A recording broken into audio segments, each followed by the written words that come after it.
You're listening to Ride Along, EMT School. I'm Mike.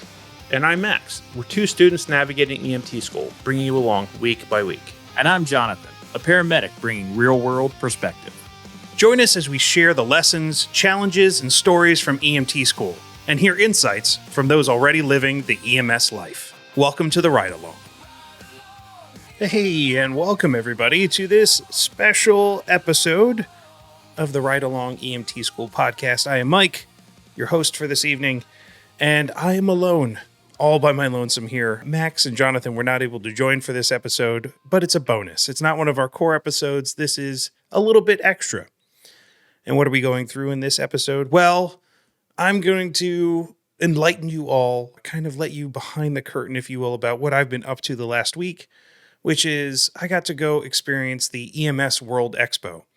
Which sounds kind of crazy because I'm still going through EMT school. I don't even have a certificate yet. I don't have a license. But I took the opportunity, had the ability to get out to Indianapolis last week and go check out the industry, the entire world of EMS kind of coming together in one spot. That is what, doing this podcast has allowed me to do. So thank you, first and foremost, to all the listeners out there that are enjoying this podcast, that are following us every week and, going along with all the episodes. That has really been such a magical thing to see everyone kind of following along with us. And I took the opportunity to bring that experience and hopefully share it with all of you that are listening. So we're going to be talking about the EMS World Expo.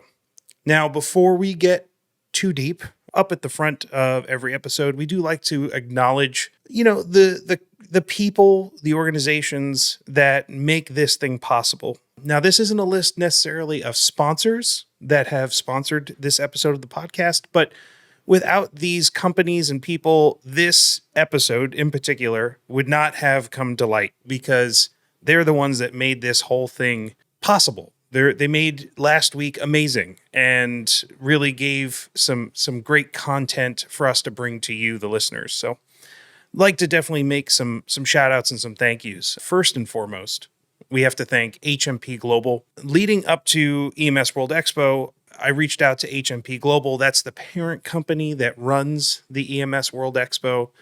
And they put on a Herculean effort of pulling together hundreds of companies, thousands of people into a large convention space in a different city, sometimes a different city each year. And they put on an amazing event where people learn a ton of information, learn to be better providers, learn about new products, innovative things, get to meet a whole bunch of new people. They really make the magic happen, honestly.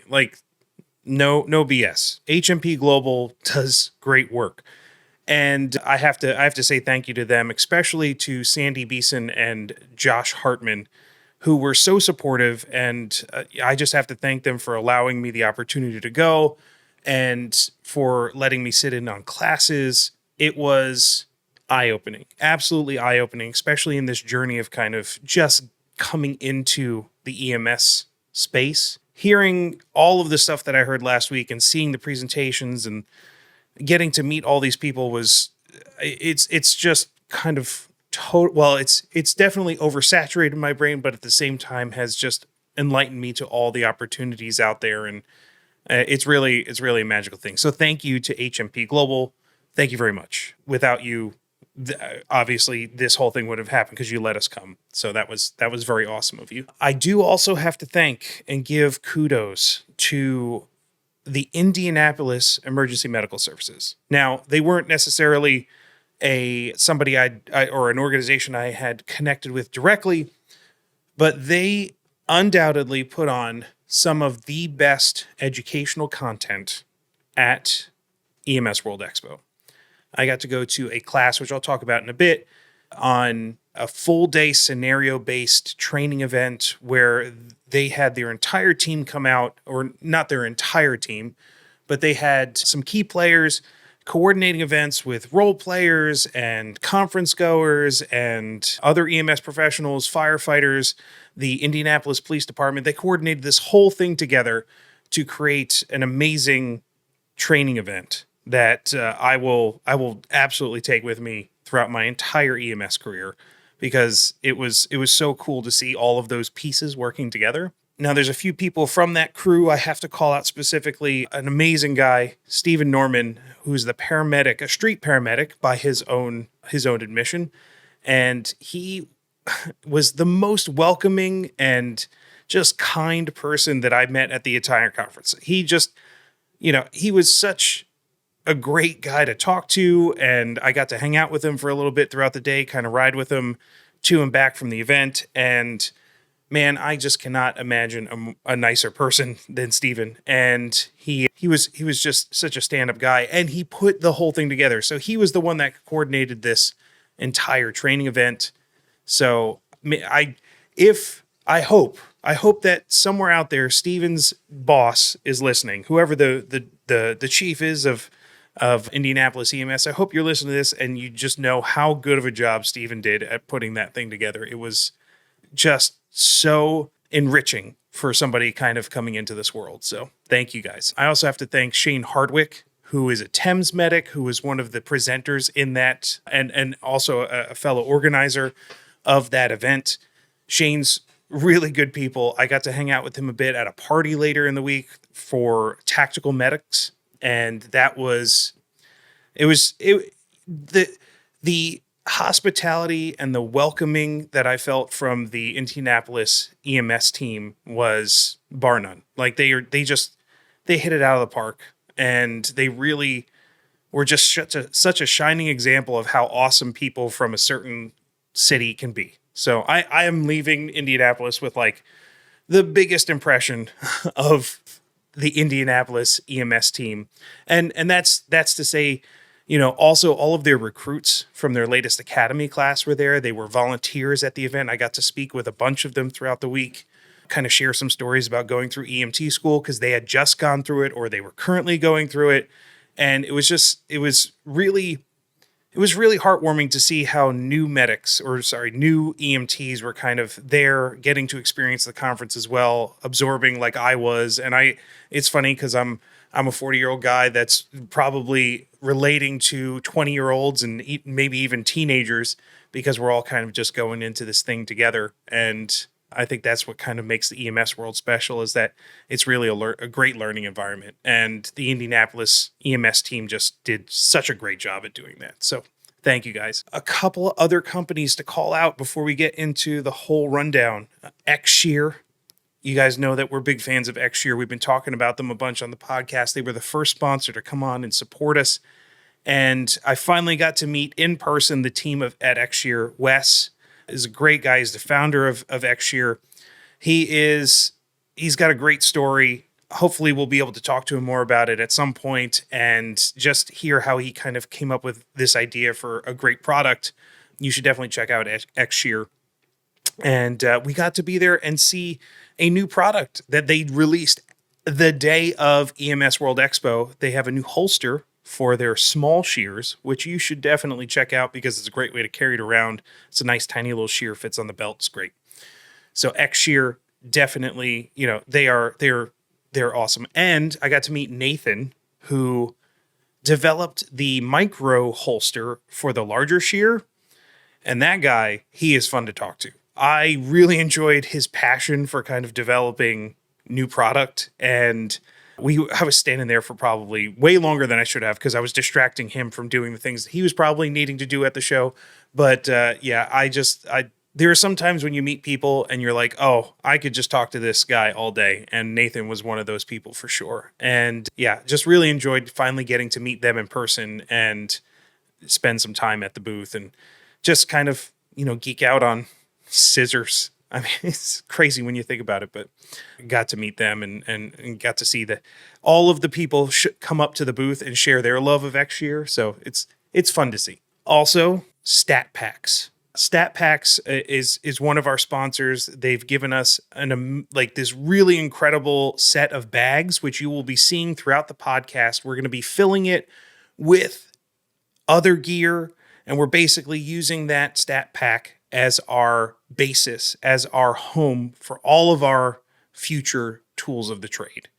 And They are some really just heartwarming people. I got to meet Catalina, who was my kind of primary contact at StatPacks, and I got to meet one of the founders of the company and owners, Andy. It's really rewarding when you get to meet great people that make great things. I've just always been kind of enthralled with that, and they are, I'm probably saying this too much, but great people, and couldn't be happier to kind of met them and to partner with them to tell you all about StatPacks. So you should definitely check them out. They have amazing gear. Like it is, and I have to say, walking through the show floor, I got to see StatPacks at a few booths. Different distributors carry them. Their stuff stood out from everything. It looks bolder. It is more modern. It looks great. It has an amazing amount of like organization in it. People are talking about it, and they just the product speaks for itself. So you should definitely, like, if you haven't seen a StatPacks bag, they are really, really freaking cool. We're going to be talking about them more for sure. Cambridge Sensors. They are the makers of the Microdot. It's a glucometer. They have a series of products. They have glucometers, glucometer supplies, thermometers, gloves, you name it. There's a whole bunch of products that are labeled under Microdot, and Cambridge Sensors makes a whole bunch of other products. So I was walking through the show floor and got to meet Fred, who was just a really supportive, awesome guy to talk to, and hooked us up with a glucometer. So that will be coming also as a tool of the trade soon when we start talking about diabetes, of course. That's where we will talk about the Microdot and glucometers. So thank you guys for doing that. That was very, very kind of you. We also met a company called SoRite. So SoRite creates or makes disinfectants and decontamination products. And I got to meet Autumn, the founder of the company, and they are, nobody talks about this stuff enough. We started a conversation. She told me all about what they do, why they started it. And it just clicked with me in the sense that, okay, I've been going through school, been hearing all these things about, personal protective equipment in the moment. You should be protecting yourself, but not nearly enough conversation about what happens afterwards. How do we clean all this stuff up? How do we make ourselves safe once we've been contaminated or once we do have potentially infectious materials on us? They make really great stuff. And they were out there talking to the EMS world, and I think it's just a great product that we should all be looking more into. We should be talking about it more. And they're coming on the podcast as well as a partner and sponsor. So right, couldn't be more excited about that. It just felt so right. I know it's cheesy, but what am I going to do? And last but certainly not least, there is an amazing company that I got to meet in person called Compression Works. I'll talk more about their product as we go through, but they make the AAJT-S, which is the, I'm gonna butcher this, aortic abdominal junctional tourniquet. I think I got the whole thing. Can't remember what the S stands for, but it's a tourniquet that shuts off blood flow to the entire lower half of the body under the hips. It's really cool. We're going to be talking about it on the podcast. And I got to meet the team. I got to meet the physician who invented it, Dr. Krushorn. Sorry, sir, I do not remember how to pronounce your name. We had a great conversation. There's a video a reel on the Instagram for the Ride Along podcast where you can see him walking me through how to use the AAJT-S. And I got to meet the rest of the team over there, Nicole, Kristen. They were so welcoming and informative, and they have a really great product that is really exciting for that kind of trauma medical space. And I got to win a prize pack from them, and I got to get one of the tourniquets. It's a whole thing. It's definitely one of the highlights of my week, and I'll talk about that some more in a little bit. But yeah, without those companies, I know this probably going a little too deep into just calling people out, but man, they made last week so good. So I hope you all kind of, check out that stuff, check out the things that they're making, or just the people that they are, because they're really cool. It really made the week worthwhile, getting to meet all of them. So EMS World Expo. I guess the biggest question that I could probably answer is why. Why go? Well, for lack of a better term, it's where everybody was last week. Not everybody. Obviously, there's a ton of, EMS professionals that weren't in Indianapolis, but a lot of the world got together all in one space to talk about EMS. And I'm not just talking about the industry side, the people who make stuff, but really the providers, the content experts, the subject matter experts, I should say, of EMS. A lot of physicians, a lot of medical directors, a lot of very seasoned and practiced professionals were all there sharing knowledge. And I figured that was really the place to be. And I didn't want to miss it, and I had the opportunity. So I had to go. Like, I'm diving into this EMS world. We're doing this podcast. It would be a shame if we did not take the opportunity to just take a quick flight over to Indianapolis and be there. So I did. And I don't regret it in the slightest. So we're going to answer some key questions throughout this rundown, this AAR, after action review. So what is EMS World Expo? We kind of talked about that a bit. It's a trade show. It's a conference, right? So there's education and there's industry. Those are kind of the two halves of what I would consider the conference to be. So lots of continuing education opportunities, classes that make you think, and a lot of opportunity to go meet and experience products in the EMS space. So trade show, a conference floor, an exhibit hall, if you will, and a lot of classes. It was in Indianapolis last week, which was, I should know these dates off the top of my head. It was like October 15th through the 19th, I think it was. I was close. The 20th through the 24th, almost the same thing. So it was October this year in 2025 out in Indianapolis. And, there was a lot to see. There was a lot to learn. We'll break that down. I'm going to give you a full rundown of the classes that I went to and an overview of the exhibit hall. But the key things to answer, and this is kind of my bottom line up front, if you will, my bluff, which is how I like to kind of do AARs. Like, what's the most important thing right up front? Was it worth it? Even as somebody who has not gotten my EMT cert to go to? And the answer is undoubtedly yes, it was worth it. I thought I would not learn really anything because I'm just so saturated right now with even learning the basics, right? But there was so much to see and so many different aspects of the EMS world and just thought topics, things that were even...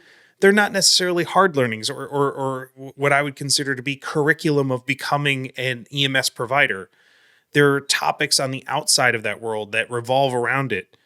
For instance, one of the classes I went to, I'll talk about in a bit, is like what happens at 30,000 feet if you're on a plane and you're the only medical provider there.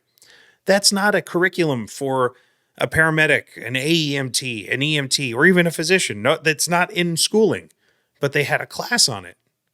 Well, what are the likely emergencies? What happens if there is one? What are the tools available? What are your legal responsibilities? Like, that was fascinating to me to learn that and to be able to experience it and hear from professionals that and medical experts that have devoted time into kind of researching those things. So yes, it was absolutely worth it from a student standpoint and from just somebody wanting to kind of learn what this EMS world is about. Totally worth it. And then, was it so worth it that I would go back? Because that's a whole nother question, right? Like, okay, was it worth it once? Is it like a really rich meal that you'll just indulge on, but you go, okay, that's good once. I don't need that anymore. Well, yes, I would 100% go back without a doubt. I really hope that I get the opportunity again next year. That I can help kind of bring some light and some value to the team allowing us to go to EMS World Expo, and that we have the opportunity again to kind of share the story, and couldn't be more happy with the decision to go and more fulfilled by the learnings. So I will make sure I'm back. However I need to do it, I'm going back to EMS World Expo again. And I would go to any event that HMP Global puts on, because they put on a good show. Like it was really good. I did not see any flaws. There was nothing logistics wise where I was like, this is crazy, this is stupid, which happens at large events. You can't help it. And they're really good at what they do. So super impressive. So in this episode, it's going to be a lot of me rambling. I'm sorry. I'm here alone. I don't have somebody to bounce back and forth to. So I'm kind of rolling with it. I'm leaning into my own insecurities of not being able to talk, unrestricted to a camera. I usually do very poorly at this, so hopefully you'll get some value out of it. But in this episode, I've kind of broken it into a few different sections. First up is expectations. That's, what I expected to see or what I expected to experience at the show. Next is an overview. That is kind of what are the general gist of what you could expect if you went to the EMS World Expo, like how is it structured, what's going on throughout the week. Then I have a pretty detailed list, which hopefully isn't going to take me multiple hours to get through, of the classes I attended. Hopefully you'll be able to kind of see in the show notes, you can, maybe even I'll make sure that there is a list of timestamps so you can click on the different ones and see what's going on and kind of skip through things if there's anything you want to hear. Then there's, kind of an overview idea of what the exhibit hall is and what you can find there. And then finally at the end are kind of like my key takeaways and some trends that I noticed, things that I've taken away from the event, and really just some personal highlights, things that will, stay in my brain and my heart throughout the week. So that's the structure. That's how we're going to run tonight's episode. So we'll start off with expectations. So I definitely had some expectations going into this. I will say that many of them were firmly wrong. The number one being that I didn't think I would be able to pull much away from it. Like I thought that I'm too new, honestly. I thought that I just don't know enough, that there'd be too many advanced topics, things that are really just related to ALS type services, advanced life support, or things that were just administrative, like for like chiefs and lieutenants and people that manage other people or coordinate between resources of different departments. I thought there would be a lot, I thought it was all going to be like critical care and things that are so far out of my reach, like that I wouldn't necessarily even comprehend what was going to be there. Long story short, I was wrong. Even the I did pop my head into and sit for the entire experience of a couple of classes that were strictly meant to be really for people on that kind of leadership level, like chiefs and interagency coordinators, and a class for critical care flight paramedics. But I still learned things. So it firmly turned me on my head in terms of my expectation as what I would learn. I did expect to meet a lot of new people. That was absolutely correct. I tend to be a bit of a social butterfly. I can't help it. I have one of those faces, I guess, that people don't necessarily hate talking to. So I wind up chatting with people a long time. It's probably the reason I didn't get to see the entire show at the exhibit hall, is because I just really like talking to people. And I'm super excited about EMS and learning all this stuff. So I met hundreds of people and got to really satisfy that itch in my brain to like meet new people. And now I'm still exhausted. I feel like I've expended all of my ability to talk to people and my voice was shot after a week. I did expect to find a bunch of products and services that I'd never seen before or knew of before. That was absolutely confirmed. So many new things from last week.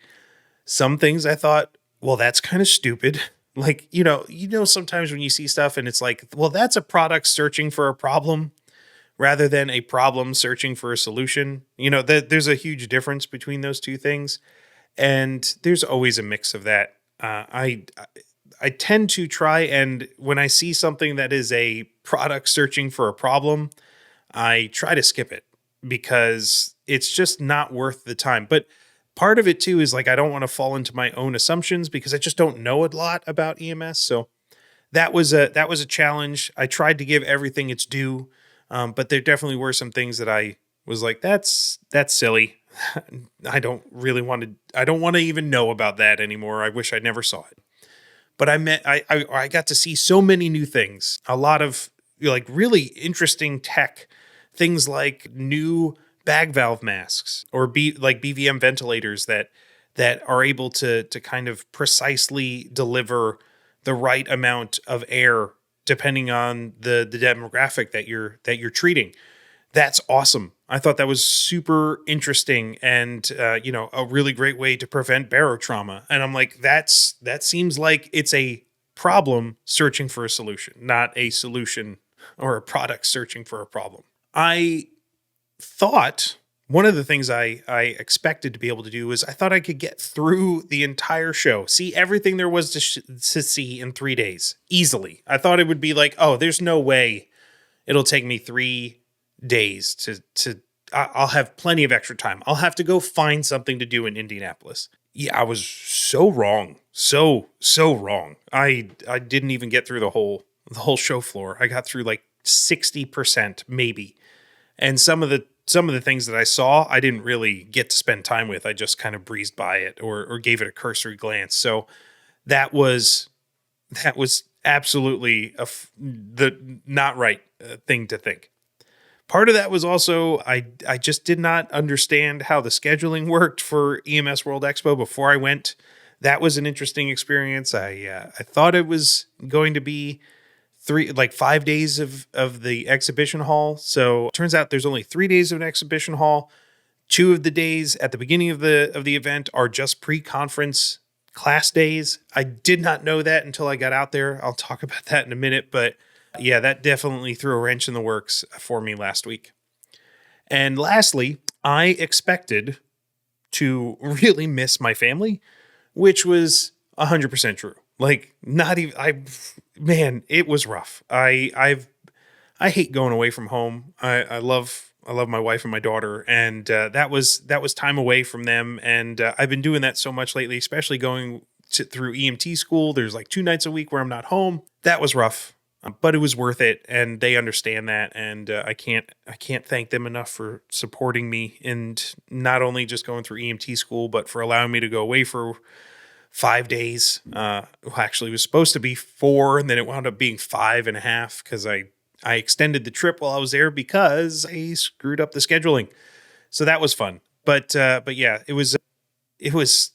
I knew I'd miss them, and I was there alone. Like that's kind of, odd. And it's like, I didn't have somebody to kind of just hang out with all week. So it really hit me that I was like, man, I'd love to be home, with my family for dinner and to see my kid. But, we do these things because we need to learn, we need to progress, and we need to, and I mean, let's face it, I'm a learning junkie. So I have to, I can't help myself. I keep diving into new things head first. So those were my expectations. Definitely some things that really challenged what I thought going into it. So next we have an overview of the event. So how is the whole thing structured? Well, I mentioned before, it was kind of Monday through Friday, right? That was the posted time of the event. Was it starts Monday, it ends Friday. That's what it said on the website. That's what I assumed. It was like, oh, everything's available Monday through Friday. No, that was not the case.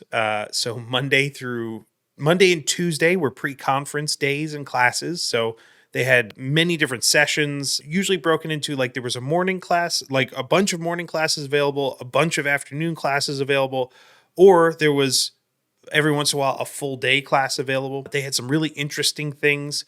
Some devoted, which were obviously meant more for like flight medics, some that were meant more for administrators, some that were meant for educators.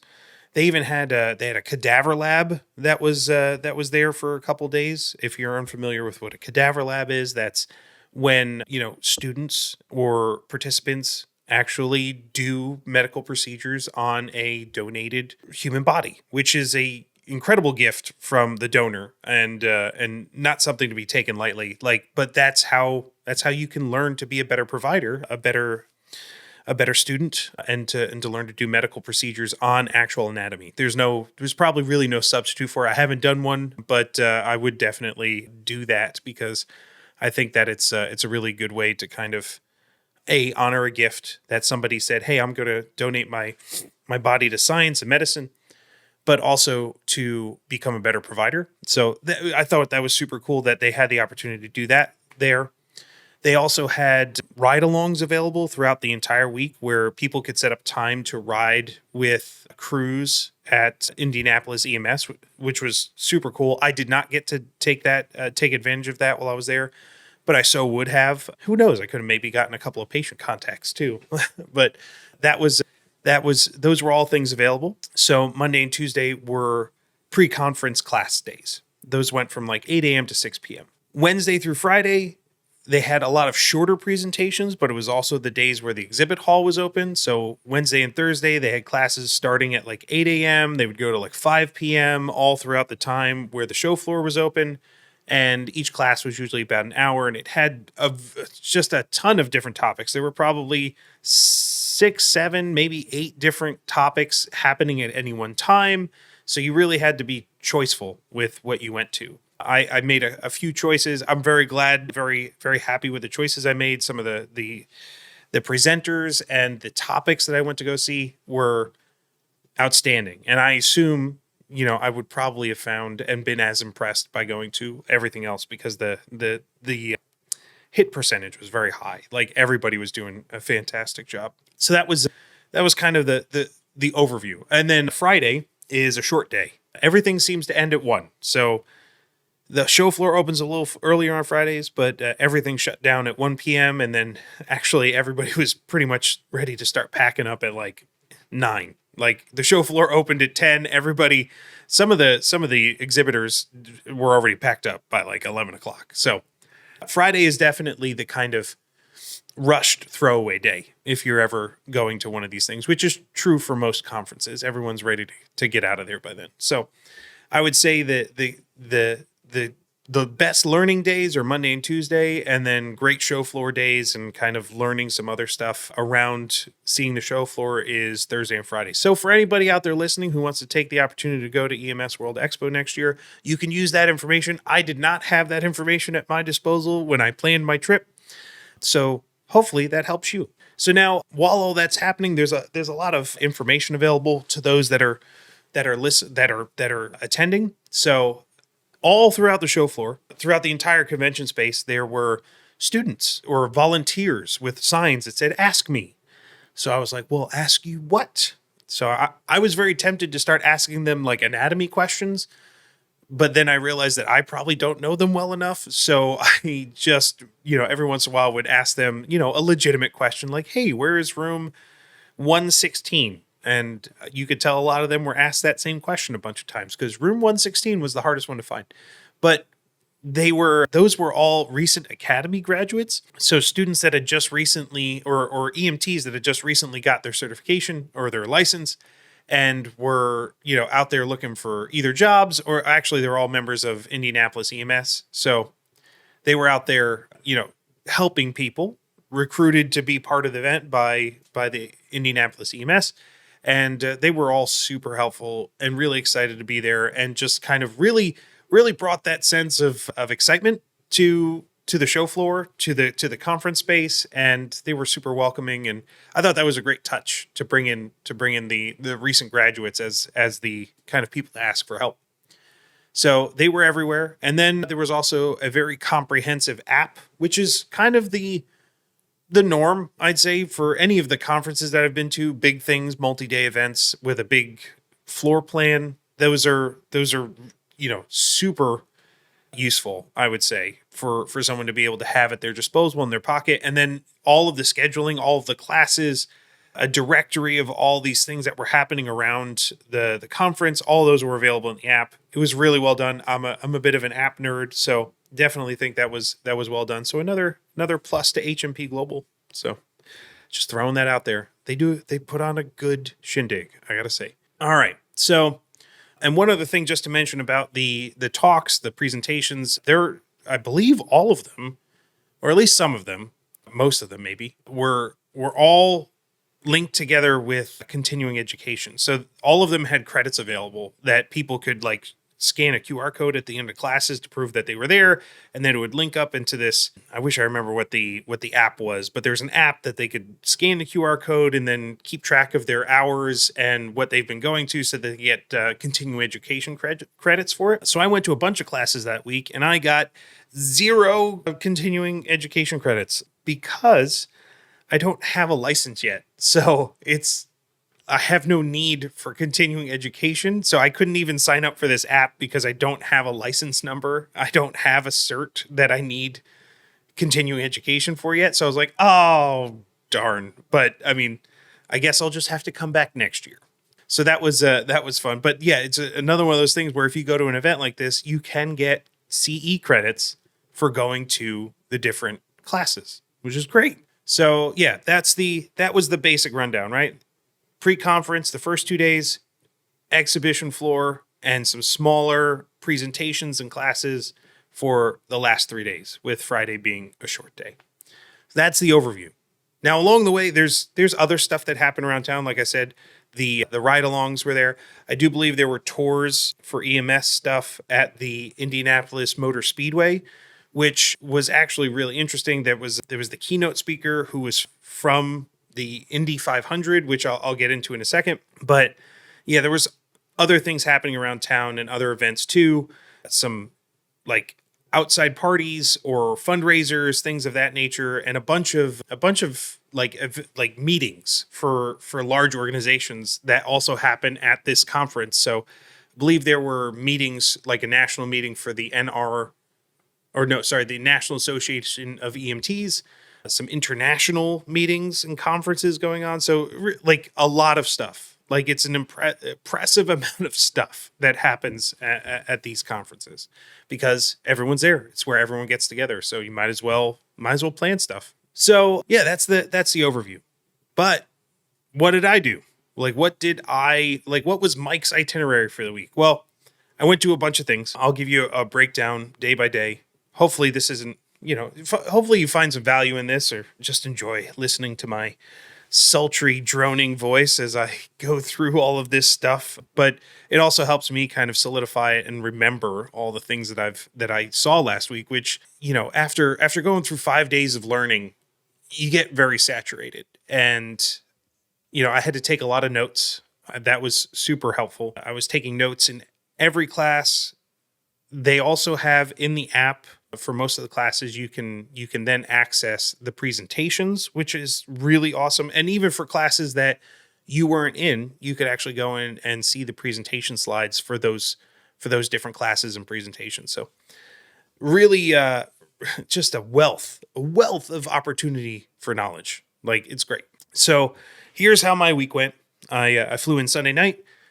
Got to the convention hall early Monday morning, ready and raring to go. Like, great, I'm going to go to a pre-conference, maybe pop into a class on Monday, and then go hit the show floor, and I'll be out of here Wednesday night, flying home. And then quickly realized that I was very much mistaken. So I wasn't really expecting to go to a lot of classes the first couple days. I thought I'd maybe try to pop into one.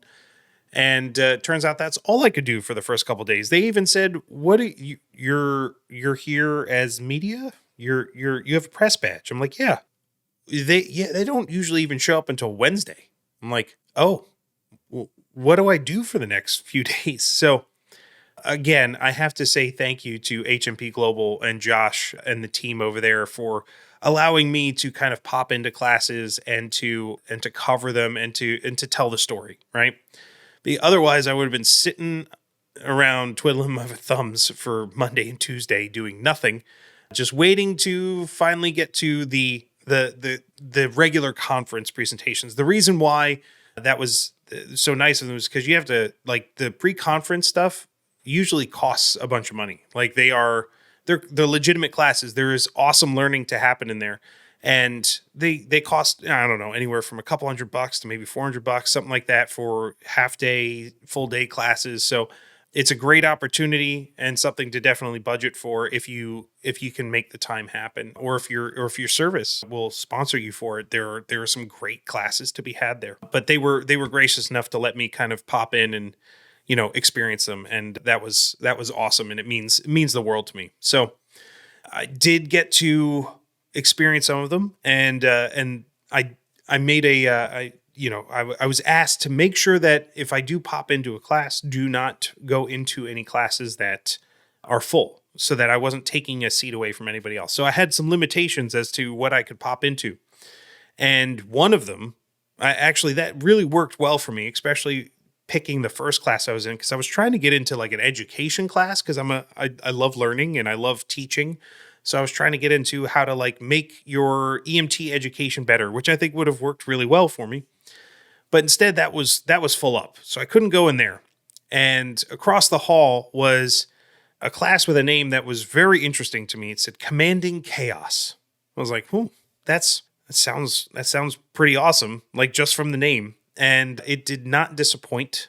It set the tone for the week. That was, just really great. And this was from a talk by Chief Ken Bouvier. So Chief Bouvier he's a character. He's one of those people that like you would willingly sit and listen to for days on end. Like he has a commanding presence. He's as amiable and as pleasant as a person you could possibly imagine, while still being a little gruff and having some swagger about him. Like he's everything that you would hope to find in a speaker, and somebody who has been in the EMS world for like a million years. I think he started in the 1970s as an EMT. Actually, I think he said that he started before they even called them EMTs or something like that. So Chief Bouvier was fantastic to listen to. He's the chief of the Westwego, Los Angeles, or it's not Los Angeles. I keep messing this up. Westwego, Louisiana. He's the Westwego, Louisiana fire chief, but he's also the former New Orleans deputy chief of ops, I believe, for EMS. So he's seen a thing or two. He's been speaking at the conference for like 36 years. Like he's the longest running conference speaker they have at EMS World. And this whole class was a 4-hour session just learning to coordinate and think around like huge problems, big mass casualty incidences, which he went through a lot of historical examples of MCIs, like more recent stuff like the Las Vegas shooting, or like the active shooter stuff that we see in schools nowadays, but even some really big things. Katrina being one of them. He was in New Orleans for Katrina. I mean, that's how you can't get much more mass casualty than that. Like thousands of people needed emergency services, right? So that's huge. And he had, in the first just few years of his career, had a bunch of MCI incidences that he was like personally involved with. Like he was working for, I believe it's Monsanto at the time in, I believe it was 1976 or something like that, there was a ferry crash, like two boats collided and there were like hundreds or just a bunch of people that got hurt, and it was a big recovery and rescue effort. He saw a grain silo collapse, which had a bunch of casualties to it, and like he got out by the skin of his teeth. And then in 82, there was a plane crash in like his town, like a big commercial plane crash, and like hundreds of people and injuries and all this other stuff. So like he had a very early introduction to, hey, we gotta manage this. We have to think around it. We have to stay above it. So like the class really, like if you look at it on paper, was like, oh, this is a class for chiefs, for county administrators, for federal level FEMA people. But in reality, it was a 4-hour masterclass in leadership. And that was awesome. It was like takeaways, like, you have to emphasize communication. Like it is absolutely key, which I'm a big fan of because communication is a big part of what I do and what I teach. So it resonated really well with me. I think one of the phrases that he would use often, which I believe is attributed to Ben Franklin, where if you fail to plan, you plan to fail. And that was basically the theme of his entire talk. And planning, communication, and really knowing your people. Like you have to be able to connect with them. You have to be able to inspire them So I was like, this is the bet. Like, this was class number 1. I'm like, how could it get better than this? Well, I can't say it got better than that, but man, it was great. Like, that was the first thing I got to experience at EMS World Expo, and that set the tone for the week. I'm like, I'm sold. This is great. So class number 1, commanding chaos. By the way, anybody listening should really go look up Chief Bouvier. He's like a really inspiring character. I hope to kind of, get to take another class from him at some point, and just, I would totally be a Chief Bouvier groupie, like, follow him around and listen to him talk. Like, he's that good. So that was the morning of day 1. And then the afternoon of day 1, I was like, okay, well, let me try something different. And I was wandering around trying to find an open class that didn't have a full roster in it. And I saw this sign that said ventilation. That's the only word I caught. It was like, oh, ventilator. Okay, well, yeah, I know how to ventilate, right? It was BVM, manual ventilations. Well, that's probably relevant to me. So wrong. I was such an idiot.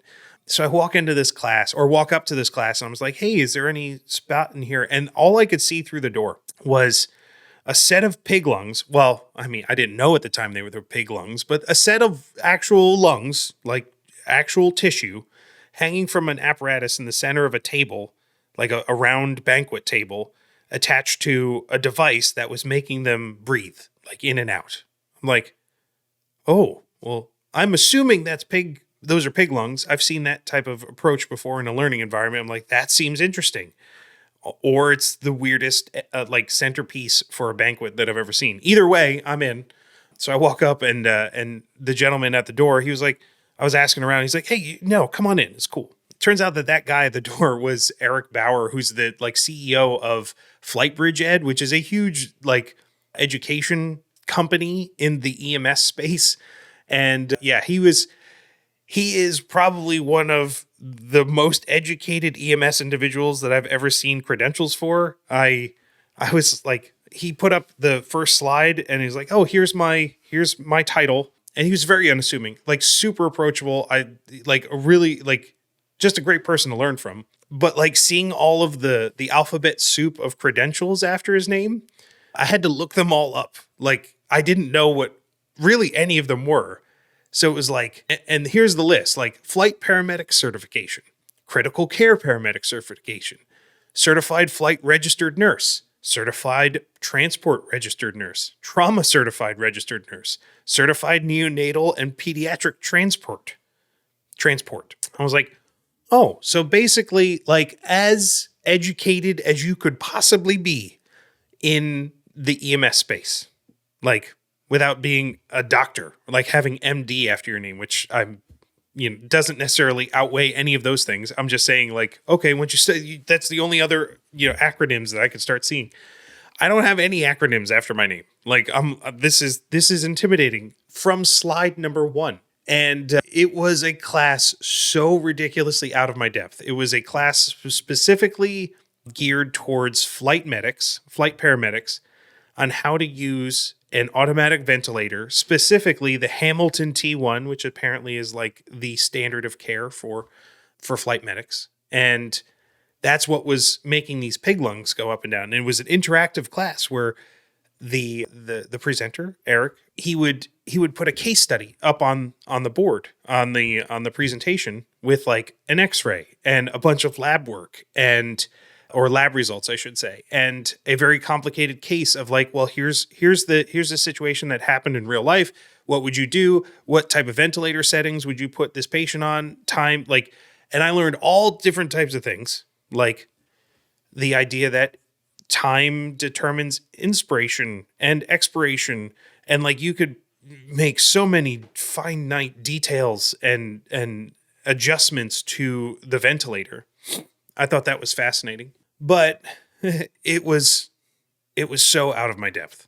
I was so lost. I didn't know any, okay, I know what potassium is, but I also understand that hyperkalemia means a high potassium level, but beyond that, I'm lost. I don't understand how all these things work. Acidosis versus, basic, and that's not really a key concept that's within the EMT curriculum. I understand their things, but like I don't know the context of how they come together. That was the entire conversation, like how all these complicated factors are coming together in this critical care environment.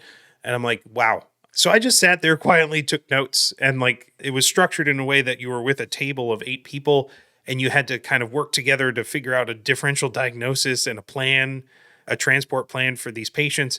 And I'm feverishly taking notes, and people at my table are like, well, you have ideas over there. You're scribbling pretty hard. I'm like, I don't know any of these words. Like that was my response. I'm like, I'm lost, but I'm willing to learn. So they were like, all the people at my table were super welcoming. And that was the key takeaway for me in that class was that it's okay to put yourself out of your depth, because the people there are always welcoming and willing to help somebody who's willing to put the time in, to make the effort to learn. And that is a theme that I've seen here at home, in classes, in my volunteer service, and now got to see on a very large scale in Indianapolis. And that is that people really care. They care about people coming in and learning and becoming better providers. And it's kind of a universal trait that we all seem to have in terms of like wanting to take somebody under our wing and teach them the way, right? So that was awesome. I still don't know all the things from that class, but I definitely walked out of there understanding things a little bit more. And that was cool. And to have that positive experience and really getting to see just how far I have to go, and not in a bad way, just like to know that there are so many different possibilities and things to learn out there is exciting, right? To become so specialized that you can know all that stuff is really cool. So it really made me go, I hope I get there. I do. Now I'm kind of like, well, I came away from last week going, all right, I guess at some point I'm probably going to have to go to paramedic school. I don't know how I'm going to make that happen, but it's certainly on the back of my brain now. So that was Monday. Tuesday was probably the coolest thing about the week, I would say, was I got to be in a full day class called the Complex Coordinated Terror Attack. And this is where I got to meet the team from Indianapolis EMS. This was a class coordinated and led by Stephen Norman, who I mentioned before. He put in a ton of effort for months leading up to this event to plan this whole thing, where he was, bringing in resources from not only the Indianapolis EMS, he was coordinating with Indianapolis Fire, Indianapolis Police, getting them all together. I believe there were FBI assets involved, county assets, neighboring municipality assets. Like it was a legitimate thing. Like I was super impressed. Like as somebody who dedicates his life to training, this was a training event that I was very privileged to be at. Like I do not take that for granted. And the people who put that together, Stephen, Shane, Dr. Lau, like he's the medical director for Indianapolis EMS, who is also integral and one of the key presenters of this event.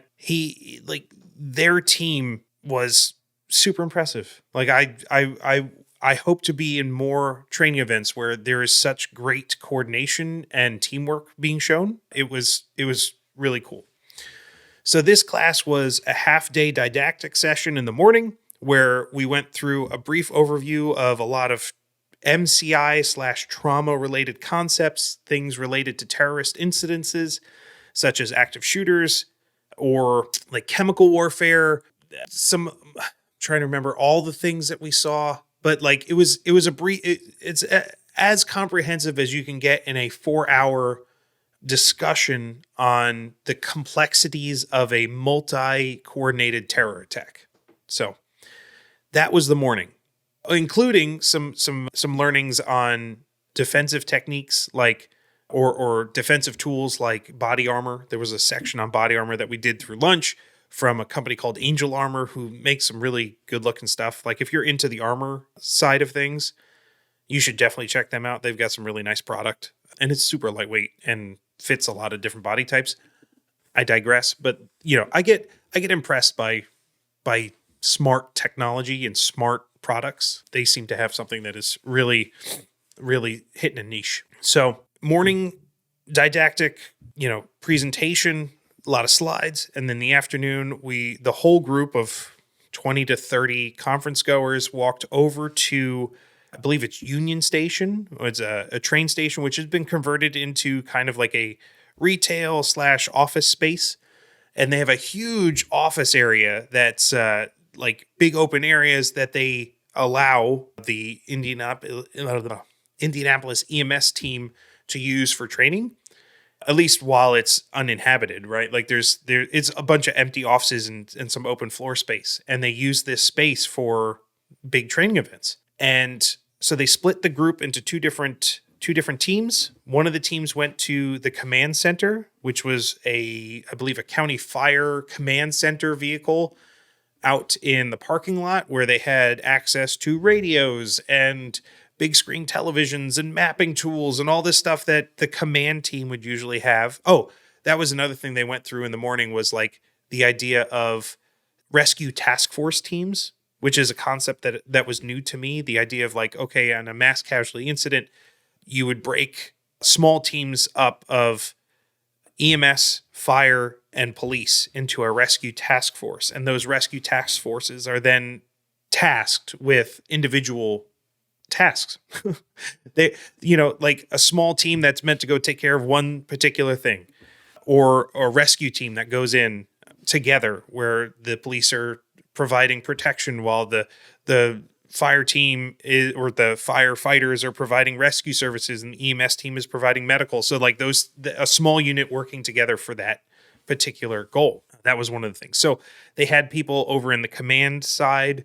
Their job was to command the whole incident. Then they had the other half of the group basically being the boots on the ground, the EMS team that's arriving on scene. It was interesting. It was super chaotic. They had a bunch of the students from the current tech class, so they have a VOTech school with an EMS program. And all of those students, a bunch of high schoolers, were there playing very dedicated, loud, and, perfectly, expressive patients, screaming with moulage, like, movie makeup on them. It's hard to say it was realistic, but it's as realistic as you can get for a training environment, right? Like kids are on the ground, they're hurt. It looks like their legs are blown off. They have stuff protruding from them. They have jaws broken off. Like there's a bunch of makeup and prosthetics that were used to make it seem like this was real. And so they're all set up. The two teams are broken apart. And then they say, go. And then, a siren starts going off. They've got pyrotechnics creating some anxiety. And, I got to witness this entire training evolution where the boots on the ground team went in. Actually, before they went in, the Indianapolis Police Department, they had their rapid response team, I think they called it, there. And they would go in and clear the room and address any threats. And then the EMS team would come in, one kind of unit at a time, like they would on a real scene, coming in, doing triage, figuring out what needs to happen, creating like a casualty collection point, and then, pulling people together, figuring out who needs to transport, more teams coming on scene, somebody on the scene having to become like the on-scene commander, then relaying back to the overall command station. It was super complicated, but they broke it down and they allowed the students and the conference goers to kind of understand the whole thing and just get exposed to it, because without going through that, man, the first time you ever have to deal with any of that stuff, it would really suck if it's real, right? So this is great training, like really great training. So we went through that event. It was like a 20 to 30 minute evolution. Then it would stop. Once they completed the objective and kind of, pulled all the casualties together. People were dragging everywhere on like litters and like mega movers, sleds, you name it. Like people were being moved, patients were being moved. It was really cool to watch. They'd end it, and then there would be a quick hot wash amongst the team that's there. Then they swapped. So then the team that was on the ground would go to the command station. The team that was in the command station would come out and be the ground team. And they ran it again. So that took the whole day. And then we went back and then did an overall kind of debrief of the entire day. They asked for feedback. all in all, it was super impressive. And it really left a lasting impression with me that the Indianapolis EMS team and probably, to say the Indianapolis, emergency services in general, all the different departments are dedicated to training, to working together. I didn't think that existed. I have a cynical view of governmental agencies, right? And that was super cool to see that in a large city, that all these resources come together to create a really great training opportunity. So, man, I lucked out. I really did. I could not have been more happy to have kind of said, okay, let me check that thing out. That seems like it's up my alley, and got to get some really great training and meet great people. There's no better day than that, honestly. I love it. Love it. Man, I wish I could do that stuff every day, honestly. Like I would love to teach that stuff. So that was day 2 out of 5. It just kept getting better. Wednesday was day 3. This is where the show floor kind of kicked off. I only went to one class or so that wasn't really a class. It was the keynote presentation. The keynote presentation was from Julia Vaizer, who is the medical director of the Indianapolis 500, which I didn't necessarily say, oh, let me go to that because that seems interesting. It was the keynote, right? So it's got to be pretty good. And it was. It did not disappoint. Hearing her talk about all of the logistics and planning that go into an event of that nature, where the statistics are crazy. The Indianapolis Speedway basically becomes the second largest city in Indiana for one day. For the Indianapolis 500, that city or that raceway becomes 350,000 attendees, plus hundreds of employees, professionals, medical personnel, you name it, everyone's there.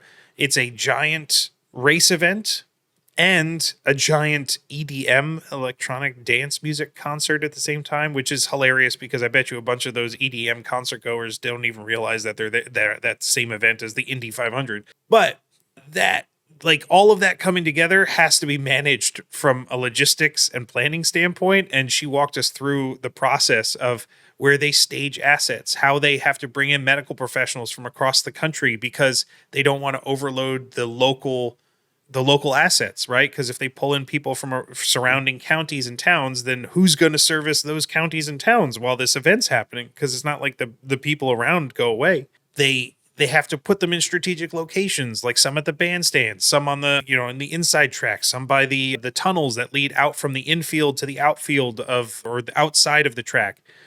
There are some places that they can't get to with cars, so they have to have foot patrol teams that are all kind of, responding to incidents. They have aid tents this is actually one of the things that I took away from this presentation, the importance of BLS. I believe each one of the aid stations, they have 5 or 6 of them spread throughout the entirety of the Indianapolis 500. Of those aid tents, I think they said on average they get something like 400 or 400 to 500 patient contacts throughout the day at these aid tents.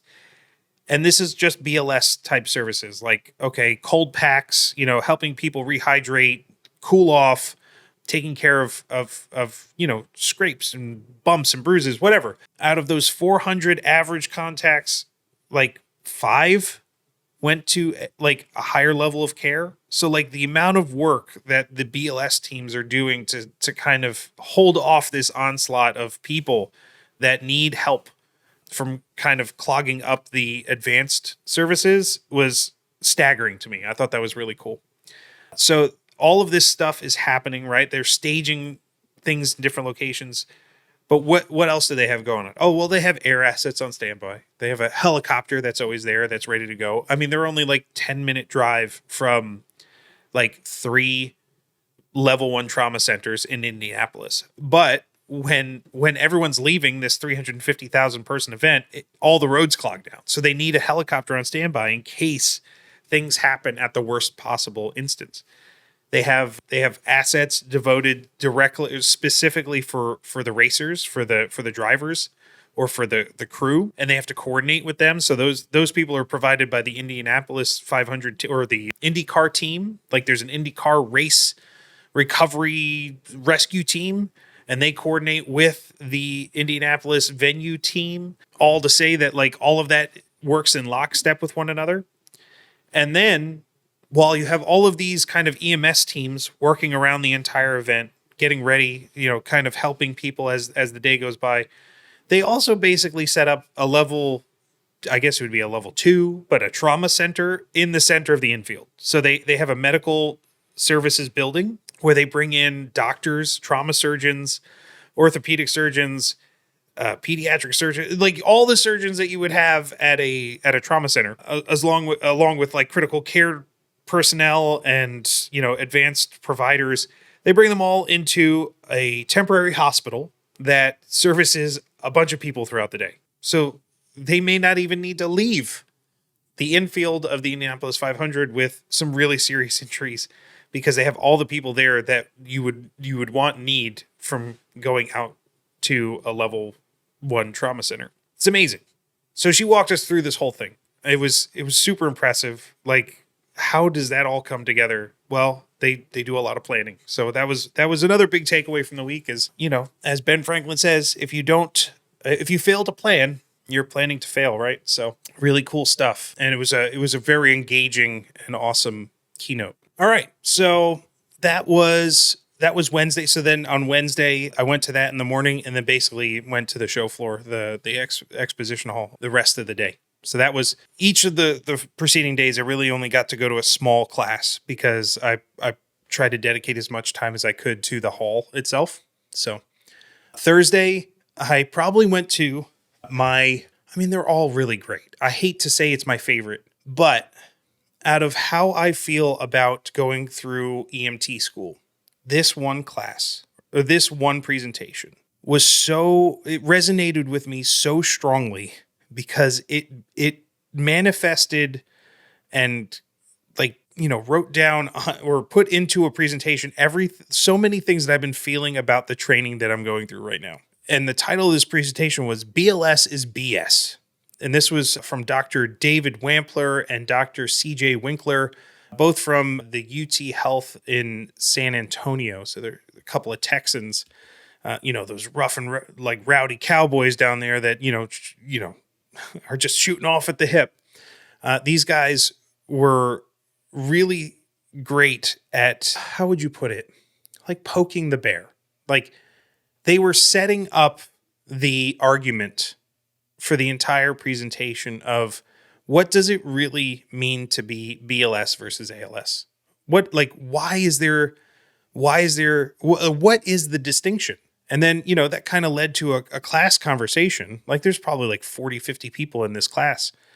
And it's like, oh, well, invasiveness. The reason the kind of delineation point between a BLS treatment and an ALS treatment is invasive. Well, they would ask some really awesome questions, things that have been burning in my brain since I started becoming an EMT of well, why is that? It seems contradictory or it seems hypocritical that something is one thing is considered invasive, but the other thing isn't. So, like an epi injection. Okay, that's life-saving treatment, immediate life-saving treatment, an epi auto-injector. It's a needle, right? You can't really get much more invasive than a needle. It's literally breaking through skin and delivering drug into the muscle, right? So that's invasive. But a needle decomposition or a needle decompression is not invasive or is too invasive, sorry. One needle is okay because it saves a life right now, but the other needle is not okay because it saves a life right now. And yes, there are differences between potential impact and making mistakes. Totally get that. But what is what is the difference? Why is it we consider EMTs, BLS providers, able to comprehend how to do one safely and not the other? I was like, oh, that was the first thing they brought up. And I'm like, this is going to be good. I was like, I wish I had a bowl of popcorn and I could just sit there and just munch away and watching people kind of discuss, because it was a really interactive class. They did a good job of kind of trying to engage people to kind of share their thoughts. They would throw out a topic and be like, okay, supraglottic airways. Should that be a layperson skill? Should it be a BLS skill, an ALS skill? Should it be a trauma surgeon skill? Should it be an ER doc skill? Like, where in the spectrum of skill set should that fall? And there was debate. There were people that would disagree. I, going through being of sound mind and body and going through EMT school, I'm like, with very few exceptions, I was like, oh, that should be a skill I should be able to do. I really do believe that, BLS should be able to provide, a needle decompression. I believe that we have the skill set to probably, like, if I had learned it, to do an intravenous access. I think that's absolutely capable of somebody to learn. I think, intubation is capable to learn. I don't think that it's necessarily something that is only available to, or should only be available to somebody who goes through, 2,000 hours of training. I just don't. But that's my own 2 cents. And like, these guys were asking the same questions, and I'm like, oh, if a couple of doctors who have, oh, by the way, both been paramedics and now are both doctors, if they're asking the same questions, maybe I'm not so crazy for asking them. Like, that felt good. I really liked sitting in these classes. So they asked the same questions that I've been asking. Why is BLS so limited? We're all adults, or most of us. I know there's some kids, young kids that go through EMT training, but it's not to say that we can't learn. Like, we're all competent. Like, we all have the ability. So why are we making these kind of, odd distinctions between what is invasive and what isn't? Like, intraosteal access, right? IOs, not okay for BLS, apparently. Like, right? Like, typically that is not something that BLS providers are able to do. But supraglottic airways are. Like, oh, we could shove a giant plastic tube down into somebody's throat, right? Just as long as it doesn't go past the epiglottis, right? Like, oh no, that you can't put it into the trachea. Like, no, that would be bad, right? Like, that's too far. But we can put it right up to that point, right up to like where an IGL goes, right? But we can't use a drill that takes 3 seconds and is very, I would say, easy to not master, but to become proficient at, to put an IO needle into like the tibia. That seems odd to me, that there is a distinction between what is and what is not BLS. So it was a whole class on that. It was great. It was so great. And, it was a class where you left asking a ton of questions instead of having any answers. I like that type of learning experience. So those guys were great. I really enjoyed it. And, I hope to, again, learn from those guys again. Apparently they kind of make the circuit on these types of conferences. So I'm sure I will. So that was in the morning on Thursday. And then the last class that I attended while I was at the conference was, I think I mentioned this before, the airplane. It's not a movie. It's a real life situation, which I thought was absolutely fascinating. I have a passion for aviation, so I thought this was something that was like, oh, well, I always did wonder what would happen if, like, at 30,000 feet. Like, I've always wanted to be the guy that's like, if any emergency comes up at 30,000 feet, I want to be the guy that can raise his hand for really either of the situations. Like, hey, is there a pilot on board? Yes. Yes, there is. I did get my pilot's license in a Cessna 172 5 years ago. I haven't flown since, but I'll get this bird on the ground. I know that's a terrible idea, but, there's fantasies that I have in my head. And now that I am going through EMT school, I had that same type of thought flying out to Indianapolis. Like, what would happen? Like, what would it be like if somebody got sick on this plane and they were like, ba-ting, excuse me, ladies and gentlemen, is there a doctor on board? Well, no. I mean, what if somebody doesn't raise their hand with being a doctor? Is there a nurse on board? No. Is there a paramedic? No. Is there an EMT? No. Does anybody have a couple weeks of EMT training? I would, valiantly raise my hand and provide whatever services I could. I could take their blood pressure and listen to their lung sounds, and I could do a solid primary assessment, make sure those ABCs are open or ABCs are working well. But other than that, I don't know much. So that came through my brain. And like, I saw this class pop up. I was like, oh, what happens at 30,000 feet for an in-flight medical emergency? Yep, I'm going to have to sit through that. And it was pretty fascinating to hear the breakdown. And this was from Dr. Jeff Goodloe and Dr. Patrick Cody, both from Oklahoma City EMS. I think they're on the medical director team. And they basically did a bunch of research as to what happens during in-flight emergencies, which ones are the most prominent, like what is available, what are the resources that you have at your disposal. And it really broke down to a few kind of simple ideas, right? Where it really started with is kind of where all of EMS training starts, is like the legal and ethical implications.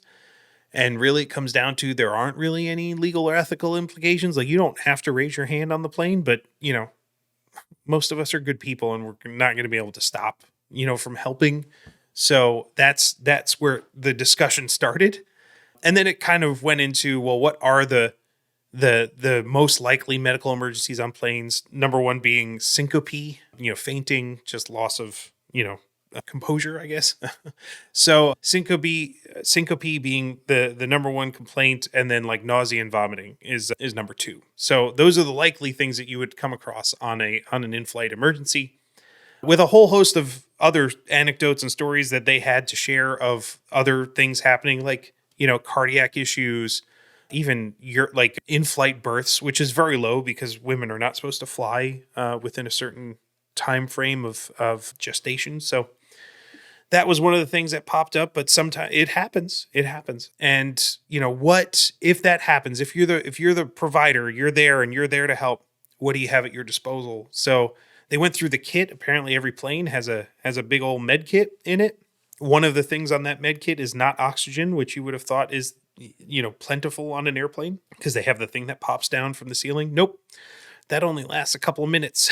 So oxygen really isn't one of those things, but oxygen deprivation, everyone's SpO2 apparently on airplanes, being that the pressure is a little different than on ground, sometimes is lower. So that is one of the things that you'll see is kind of like a low oxygen saturation. And, so there's probably a pulse ox in that kit. There's a stethoscope, which they said you should probably just throw right out because you're not going to be able to hear anything because you're on an airplane.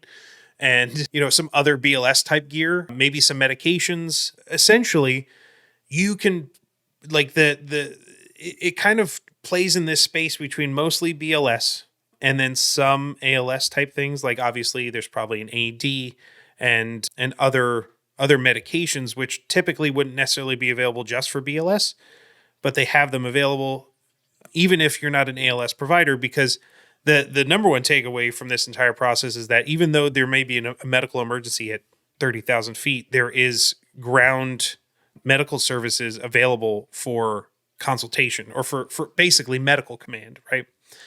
And really, they're there to make those decisions for you, like to relay that information, to tell them what's going on. Like, this is what we have, and they can provide expert medical advice over and that's what they do. Like, for planes that don't have a physician on board, they have a physician on call that can be the resource, right? Because sometimes, like, the flight attendant has to be the one to provide medical care, in sometimes situations that they're not trained for. So that's why they have, like, for all the flights across the U.S., there's a couple of centers in the U.S. that have medical command available to them. And then one of the things I thought was very interesting is, like, ultimately, you're not the one in charge. Like, even though they may be your patient, everything that happens on that airplane is at the command and responsibility of the captain, of the pilot in command. So whether or not you divert or go to other resources or whatever treatment actually gets relayed to say, hey, you've been cleared to do this, do this treatment, that all comes through the captain, which is super interesting. So yeah, like, it was a fascinating class, and that capped off a week of classes. I was like, man, I've learned so much, and really just crushed my expectation in the week that there wouldn't be much for me. There was so much in just what I was able to get to, and so much that I feel like I missed. Like, so many classes I wish I could have gone to, because I go through the list and go, oh, I would have loved to go to that, and be able to sit on it. But a lot of learning opportunities. I hope you all, find some value in this and kind of the rundown and things that I've experienced, and hopefully it inspires you to kind of, take those opportunities in your own lives and possibly go to EMS World Expo next year. Maybe we'll have a meet and greet We'll do a little bit of a ride along EMT school meetup. Maybe grab some food, get a drink. Wish I'd had a drink right now because my throat is killing me. All right, getting to the home stretch here. So we've gone through what we learned, the classes. That's, to me, the most important thing for the week. And then there was the exhibit hall, which was super cool for sure. But if you've been to a trade show before, or if you've been to a conference that has like an exhibit hall, you'll know that they're kind of all similar, right? You have really large corporations that take up a lot of floor space that have a very impressive display. So you had these really big booths by companies like Zoll, Stryker, Boundtree Medical, North American Rescue, etc. Like those companies, the big names, they had these ginormous booths with like 20 people in them, all dressed in the same uniform. It's so funny, like, to see that approach.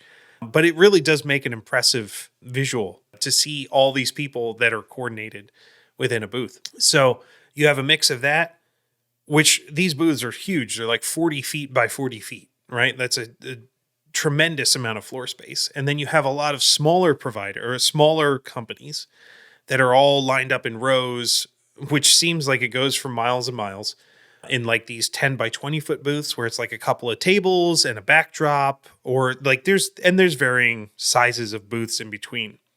And you tell which companies put a lot of effort into being at conferences because they have these big dramatic booths, and some that are just trying to make their way and get their word out about their products, and they're in smaller booths.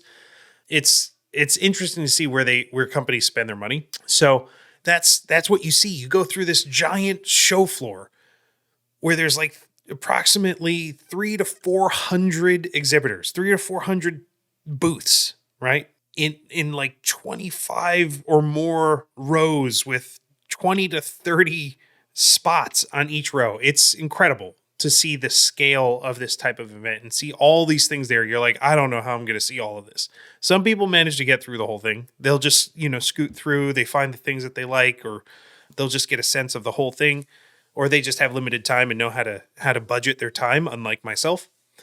And you just kind of try to make your way through this, cavernous show floor.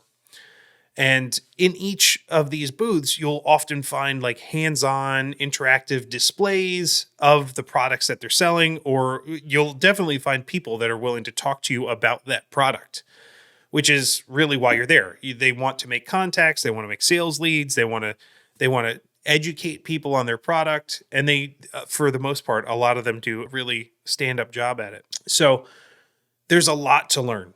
Like that's the key takeaway from this thing, is like there is so much that you can get from just walking the show floor and getting little live demos of equipment. Like whether it's something you know or don't know, something new to you, something exotic, something that is like maybe innovative in the space, uncommon.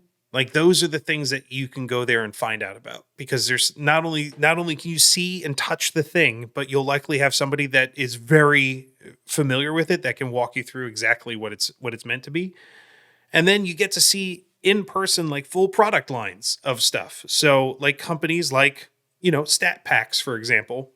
It's not often that you'll see a service that has like, oh, well, yeah, we have one of every bag, so you can see all of them together. No, you'd need to go to an event like this where you can see these bags in person, because it's not like EMS has like a retail store where everyone can go. It's not like you can see StatPacks at Cabela's, right?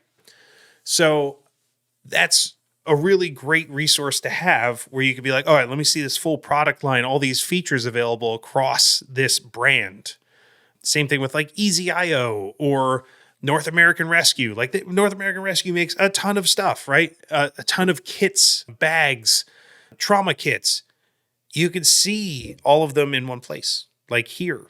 I think that's really, really valuable to have, a valuable experience. You could also see the latest stuff, which for good or bad is a huge part of the EMS world, right? It's a huge part of any conference world. So like, at this particular EMS World Expo, the Life Pack 35 from Stryker was like the big news, I guess, which I guess is cool. I mean, if you're into $80,000 heart monitors, I mean, life packs are cool, but that's an astronomical amount of money that I cannot comprehend. So, and it has new features on it that I'm like, okay, touchscreens. That's, I'm not a big fan of touchscreens in life-saving equipment, but who am I? Right? Like I'm just an EMT student, but like some things they get a big splash, right? And they want to push real hard and they make waves in the industry, while there's other products that have just been released this year that I just got introduced at the expo and was I saw it for literally 5 minutes because I did not see it until about 5 minutes before the show floor closed on Friday. But there's a company out there called Butterfly BVM, which has a really cool BVM ventilator, or it's the bag of the bag valve mask, right? But instead of it being just the traditional bag, it's almost like a bellows, like for blacks, like old fireplace bellows, like it's that type of mechanism. But it has some dials and switches on it where you can set the PEEP and the amount of air that goes into the device, so that you could just turn a dial and all of a sudden it's appropriate ventilation for an infant versus a full-blown adult. And there's graduations in between with click dials and stuff. And you could set all of that stuff instantly, just click, and all of a sudden this one device works for across different demographics. I'm like, that's super smart. That's awesome. How is it this isn't why isn't this in the glass case in the conference, the conference walkways where they have the Life Pack 35? Yeah, that thing's an $80,000. That's a car. Sure. It's a really high-end car sitting in a glass booth, but this thing, this is the tool. This is, I don't know. I get excited about BLM stuff. So I thought that was a really interesting find and something I would love to learn more about one of those, get my hands on it, because it seems to be a product that was, it is a problem that was searching for a product, not a product searching for a problem. The Butterfly BVM was something that really stood out to me. You'll also see ambulances everywhere at this thing. I tried to steer clear of those because there's really not much that I can really do at an ambulance company other than just ogle over oh, that's nice. That's the nicest ambulance I've ever seen. Oh, that's a good paint job. Oh, yeah, it'd be great to have a shelf there, but I have no decision making when it comes to what ambulance I use. So I tried to steer clear of those.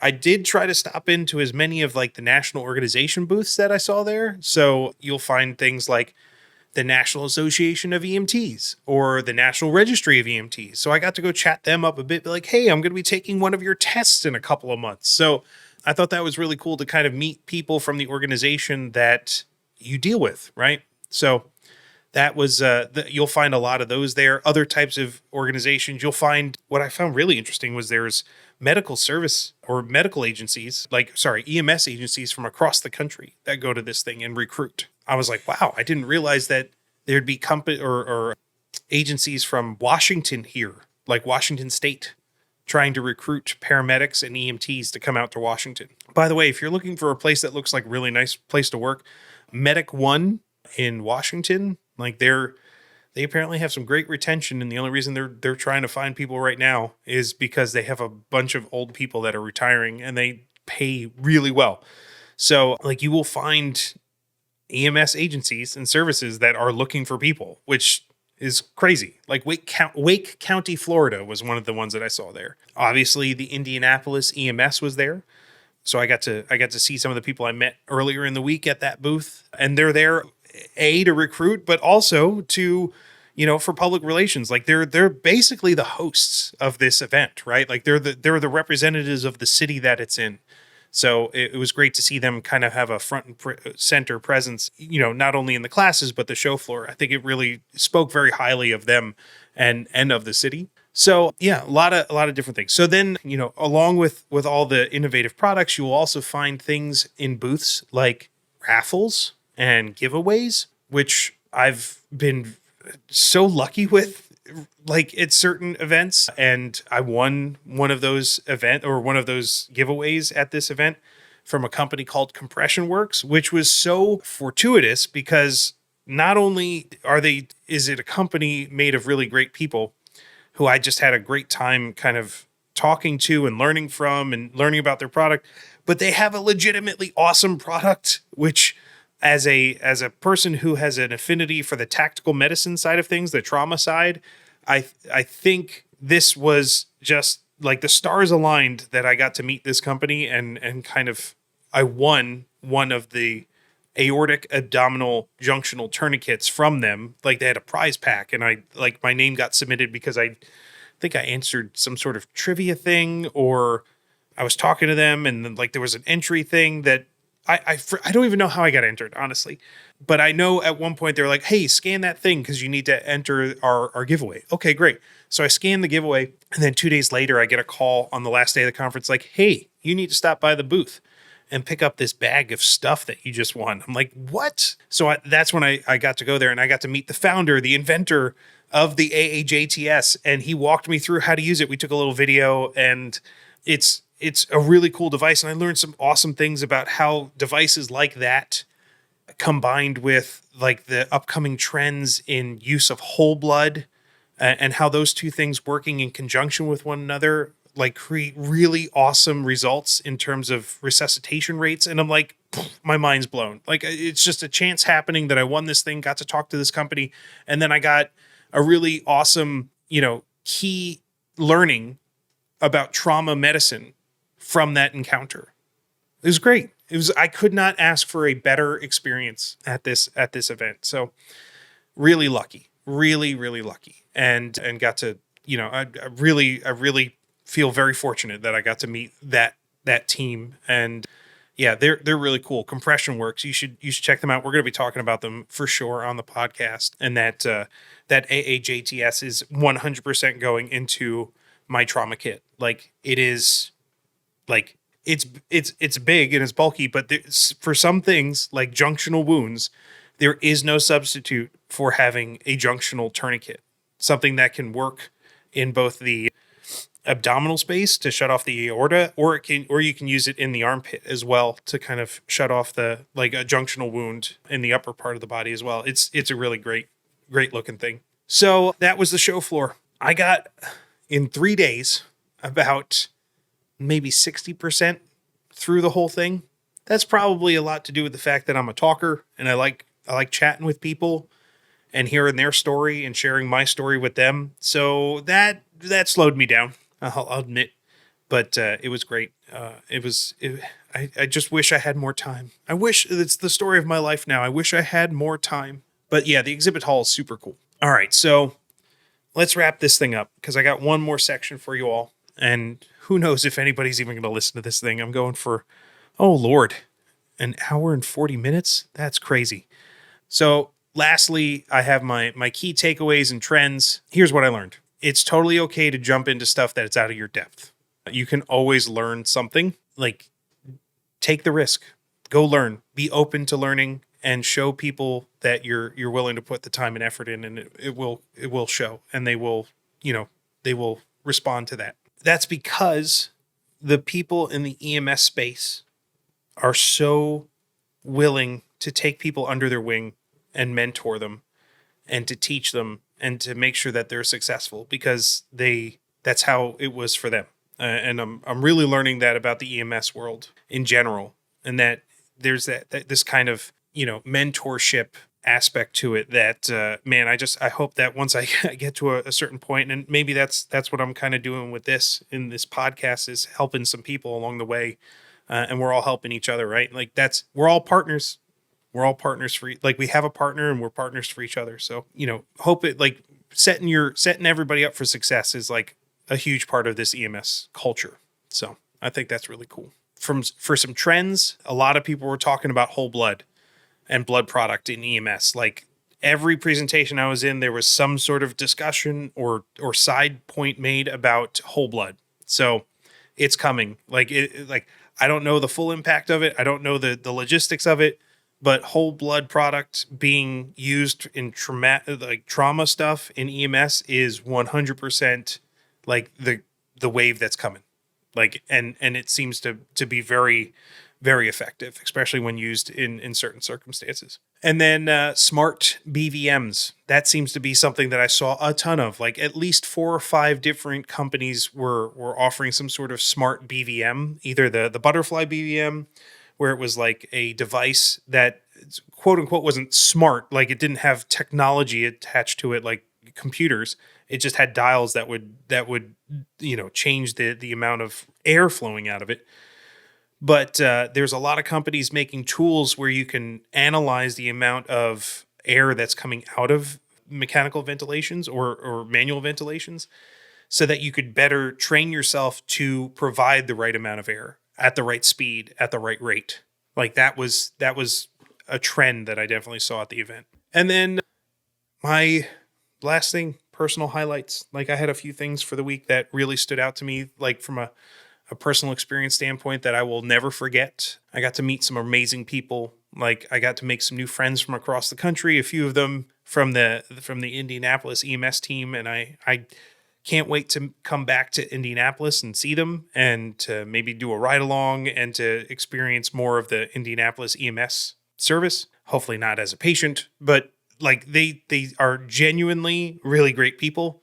And I look forward to seeing them all again. I got to learn from nationally recognized subject matter experts in EMS. That was incredible. And I got to meet like people that I'd only talked to online a couple of times that have shown support for what we're doing in the podcast. And I got to see them in person. So like I got to meet the team from xShear and I got to meet the team from StatPacks, and that means the world to me, is getting to kind of put a face to the name and really just express our gratitude in person. So that was special. I got to win a couple of manual ventilation challenges and a chest compression challenge last week, which is silly because I'm not even in EMT yet, but apparently I'm really good at squeezing a bag and pushing on a chest. So I guess it's probably because I just done my CPR certification like 3 weeks ago. So that was funny. I performed really well when it came to going up against the chest compression machine. Like I kept pace with it and had like the same score as it at the end of 2 minutes of compressions, like the same speed, depth of compressions. Like I was like, okay, I guess it's still fresh. So that was fun. And lastly, I got to attend a really great event, a fundraising event for tactical medics. It was the Tactical Tac Medic Party. So I got to go hang out again with the Indianapolis EMS team. I got to see Shane, and that was really fun. It was great to be in a social event. I needed that for the week. I needed something to be more of a social event instead of it just being straight like work and learning. I needed to decompress for a little bit. And I got to meet some awesome people, made a new friend from Long Island, another friend from Iowa, and just, got to let loose and kind of just make some jokes and drink a couple of beers for the night. And that was really great. So it was an amazing week. Now I am exhausted talking about it. Who knows if anybody would even get some value out of hearing all of this, me ramble on for so long. But yeah, again, thank you to the H&P Global team for letting us come out to the event. It was fantastic. So hopefully we'll be talking about it some more. I'm sure I will probably not shut up about it over the next year. Looking forward to the next one. So, thanks for taking the ride along with me on this one. And until next time, we'll see you on the Ride Along podcast. This podcast is for educational and storytelling purposes only. It is not medical advice or official EMT training. Always follow your accredited instructors and local protocols. Heartbeats racing in